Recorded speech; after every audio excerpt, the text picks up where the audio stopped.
In phanerogams, first division is gymnosperm. Firstly, what is the meaning of gymno? Gymno means naked. Naked म्हणजे उघडे. Sperma means seeds. उघडे seeds म्हणजे काय?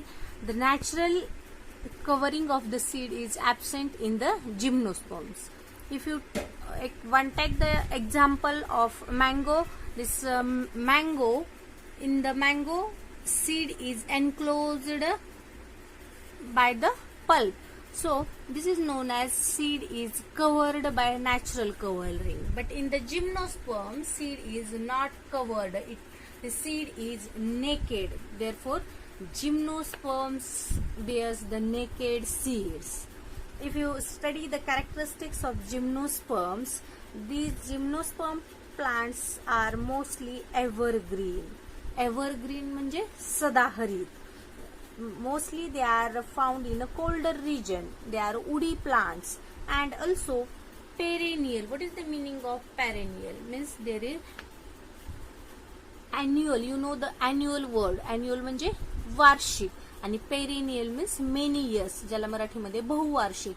म्हणजे काही झाड आपल्याला एका वर्षामध्ये वाढतात आणि मग त्यांचा लाईफ पिरियड संपतो, पण काही झाड हे वर्षानुवर्ष जगतात, त्याला पेरेनियल प्लांट्स म्हणायचं. So this plants of group gymnosperms are perennial, evergreen and woody. Especially they found in a colder region.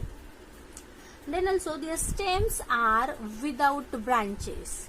In this gymnosperms, branches are absent. Means stems not divided or not branched.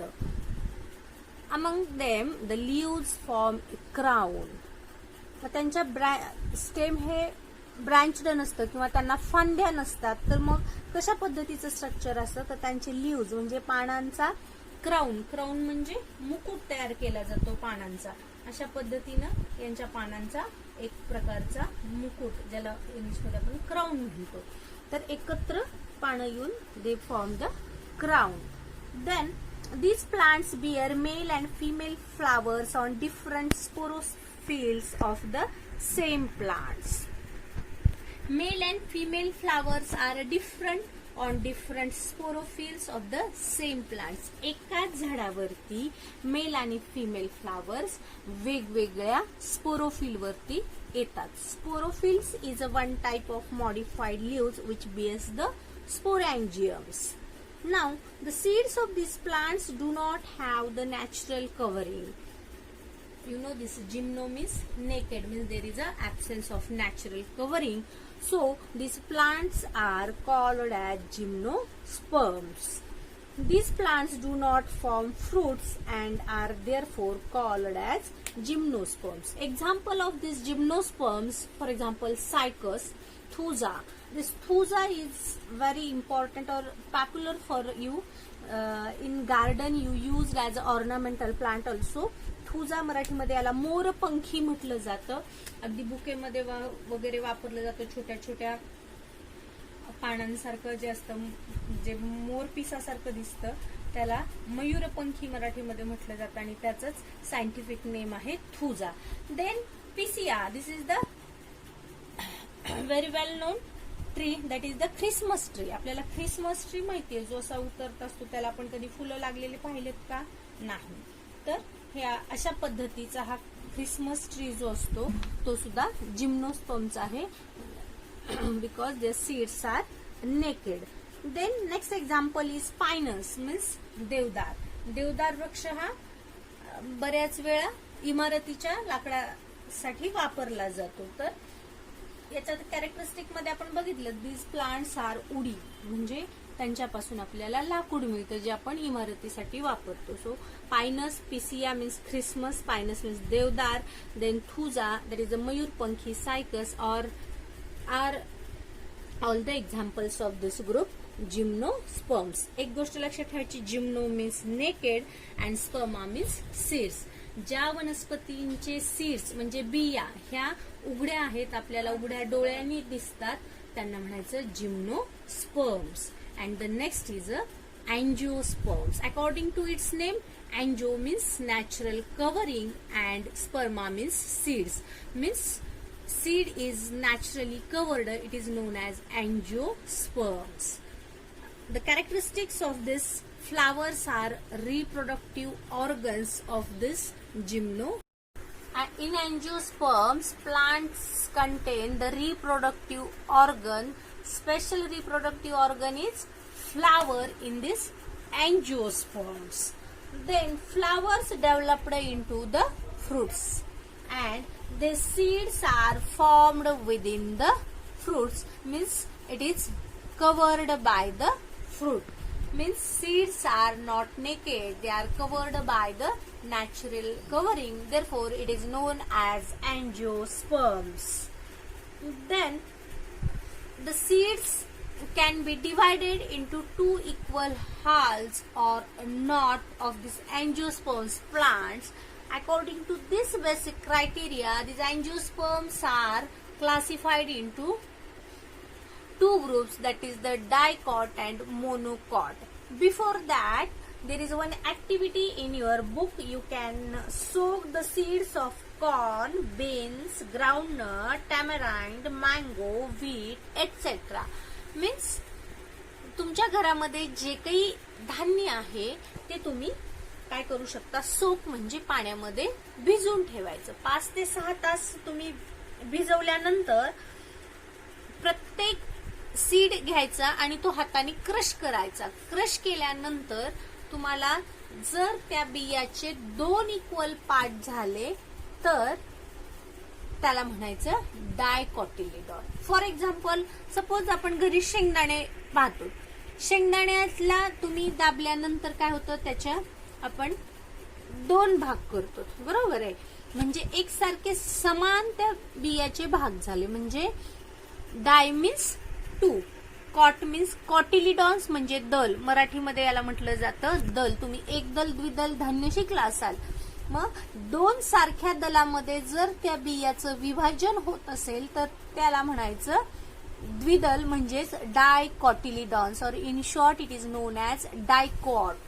And if seeds are not divided into 2 equal parts और halves, हाल्स म्हणजे अर्धगोल, जर एखादा बी 2 सारख्या समान भागामध्ये किंवा हाल्स मध्ये जर डिवाइड होत नसेल तर त्याला म्हणायचं मोनोकॉट. फॉर एक्झाम्पल, ज्वार, ज्वार तुम्ही पाहिली, ज्वारीचा दाणा तुम्ही जर क्रश केला तर त्याचे 2 इक्वल पार्ट्स होत नाहीत. किंवा maize, rice, then wheat, these are the monocotyledons. And when you take the example of all pulses, pulses means डाळी, सगळ्या डाळींचे उदाहरणं हे डायकॉटिलिडॉन्सचे आहेत. हरभरा असेल, त्याच्यानंतर तूर डाळ असेल, हरभरा डाळ असेल, आपल्याला त्याच्या बिया जर क्रश केल्या तर 2 इक्वल हाल्स मिळतात. So dicotyledons means the seeds can be divided into 2 equal halves. Then this plant is known as dicotyledonous plant. And if the seed cannot be divided into equal halves, then it is known as monocotyledonous plants. So dicot plants and monocot plants. Now we studied about this both plants in detail. According to 5 points, seeds, roots, stem and leaf and flowers of dicotyledons and monocotyledons. These 5 basic criteria for the comparison between dicot and monocot. Now, seeds of dicotyledonous plant, in this seeds there are 2 cotyledons. 2 cotyledons म्हणजे 2 दल असतात त्याच्यामध्ये, आणि monocot मध्ये single cotyledon असतो. Then root of this dicot plant is well developed. Root is well developed and this is the primary root, or it is also known as tap root. Primary root म्हणजे प्रधान, मुख्य, सगळ्यात पहिल्यांदा येणारं, आणि हे वेल developed असतं, सगळ्यात पहिल्यांदा येणारं हे रूट आहे. It is a primary root, grows vertically downward and gives off the small lateral branches to this main root. So it is known as central large root is known as tap root, आणि मराठीमध्ये यालाच प्रधान मूळ किंवा सोट मूळ असं म्हटलं जातं. मुख्य मूळ अगोदर येतं आणि मग त्याला ब्रांचेस येतात. And this tap root or well developed root system is in dicotyledonous plant. Then in monocotyledonous roots are fibrous. Fibrous means fiber like. Fiber म्हणजे तंतुमय मूळ असतात याच्यामध्ये. In this fibrous roots they are not deeply penetrate in the soil. For example, wheat, then rice, corn. जे सगळे मोनोकोटिलिडॉनस plants आहेत त्यांचे roots कसे आहेत, फायब्रस म्हणजे तंतुमय, आणि ते खूप खोलवर जमिनीमध्ये जात नाहीत, वरच्याच लेअर मध्ये स्प्रेड झालेले असतात आणि छोटे असतात. Then the next is stem. In dicot plants stem is very strong and hard. For example banyan tree, वडाचं झाड आपण बघतो, त्याचं स्टेम कसं आहे, अतिशय स्ट्रॉंग आहे आणि हार्ड आहे. याच्या विरुद्ध मोनोकोटिलिडॉनस प्लांट्स मध्ये कसे आहेत, there are 3 types of stems. First is hello. Hello means पोकळ, अगदी ते जे स्टेम आहे आतून पोकळ असतं. तसे एक बेस्ट एक्झाम्पल आहे बांबू. बांबूचं बघतो आपण, बांबू आतून पोखरलेला असतो, आपला जसा पाईप असतो आतून पोकळ, त्याला हालो म्हणायचं. So Hollow is one type of stem in monocotyledon, for example bamboo. Then second type is a false type of root. False म्हणजे खोटं म्हणजे कसं, तर त्याच्यामध्ये फॉर एक्झाम्पल आपण बनाना घेऊ. बनानाचं actually they leaf are continuously grow and they look like a stem. So example of banana for this false roots. Then third example is, or third type of stem is disc. Disc shaped means plate सारखं. For example onion. कांद्याचं आपण जर पाहिलं, कांदा तुम्ही आडवा चिरला तर तुम्हाला एकावरती एक लेअर दिसून येतात, आणि ह्या लेयर्स म्हणजेच त्याचं काय आहे, एक प्रकारचं स्टेम आहे. मग आपल्याला माहिती आहे आपण काही वनस्पतीचे काही पार्ट ऍज अ फ्रूट म्हणून किंवा स्टेम म्हणून खातो. Then next is a leaf. Leaf म्हणजे पान. पानांची रचना कशी आहे किंवा पानांचं व्हेनेशन कसं आहे. व्हेनेशन म्हणजे काय, तर पानांमध्ये असलेल्या शिरा. आपण प्रत्येक झाडाचं पान जर ऑब्झर्व केलं, किंवा तुम्हाला छंद असतो की वडाच्या किंवा पिंपळाच्या झाडाचे पान आपण वाळून पुस्तकामध्ये प्रेस करून ठेवतो.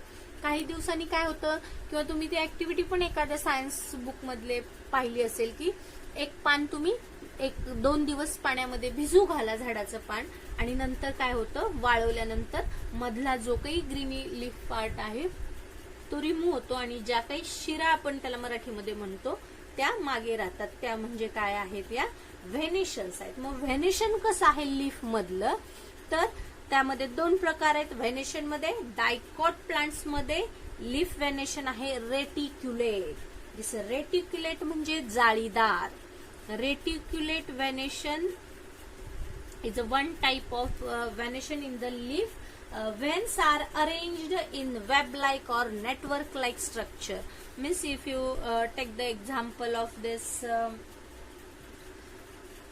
banyan or any big trees, then they are not parallelly, they are web-like structure, not regular shape or arrangement of this veins.